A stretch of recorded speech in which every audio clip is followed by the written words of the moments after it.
Hello বন্ধুরা, আসসালামু আলাইকুম। পাপড়ি মাশরুম অ্যান্ড অ্যাগ্রো ফার্মের পক্ষ থেকে সবাইকে শুভেচ্ছা। আশা করি সবাই ভালো আছেন। একজন শ্রদ্ধেয় নতুন চাষি উনি জানতে চেয়েছেন যে একটা স্পুন থেকে বলেছেন 200 গ্রাম উৎপাদন হবে, সেটা কি টোটালে নাকি প্রথমবারে? দেখেন, একটা স্পুন থেকে আপনাকে যেটা বলা হয় সেটা হয়েছে পরিপূর্ণ 200 গ্রাম যদি আপনি দক্ষ চাষি হন। কিন্তু দক্ষতা অর্জন না করলে আপনি 3 মাস ব্যাপী যে ফলনটা পাবেন সেটা সঠিক ময়শ্চারাইজার এবং সঠিকভাবে সঠিক সময়ে হারভেস্ট করতে না পারলে আপনি আসলে 200 গ্রাম পাবেন না। তবে আপনি দক্ষতার সাথে চাষ করলে আমরা মিনিমামটা বলে থাকি, অনেক সময় এর থেকে বেশিও আসে, কিন্তু সেটা আসলে কাউন্টেবল না। এবং কতবার হারভেস্ট করা যেতে পারে?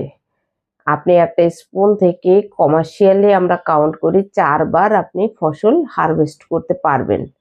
কিন্তু রেখে দিলে এর পরেও ফলন আসে, সেটা আমরা কমার্শিয়ালি কাউন্ট করি না। তবে আপনি এই বিষয়টা আপনি মাথায় রাখবেন, জায়গা থাকলে আপনি রেখে দিতে পারেন, ফলন আসবে ছোট আকারে।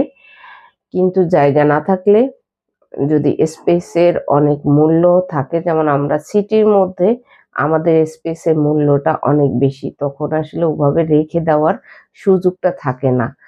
স্থান কাল পাত্র ভেদে আপনি আপনার গুরুত্বটা আপনি নিজেই বিবেচনা করবেন যে আপনি কমার্শিয়ালি কাউন্ট করবেন নাকি রেখে দিবেন, সেটা নির্ভর করছে আপনার স্পেসের উপরে।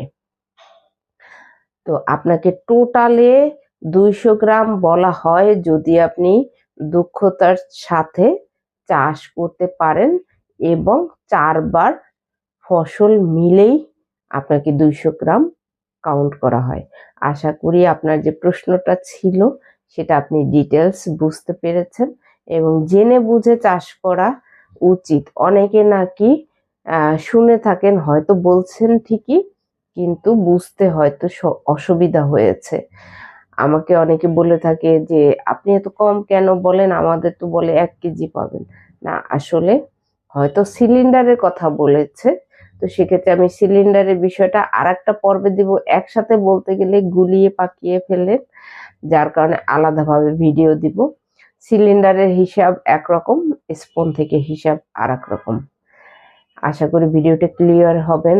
কোনো সংশয় থাকলে আমাদের পেজে নক দিয়ে রাখতে পারেন। চেষ্টা করব ভিডিও আকারে দিতে, যাতে আপনিও জানতে পারলেন এবং যারা জানেন না তারাও জানতে পারবেন। ভালো থাকুন, সুস্থ থাকুন এবং নিজ ঘরে ঘরে মাশরুম চাষ করে নিজের পুষ্টি চাহিদা মিটিয়ে তুলুন এবং অর্থনৈতিকভাবে নিজেকে স্বাবলম্বী করুন। ভালো থাকুন। আল্লাহ হাফেজ।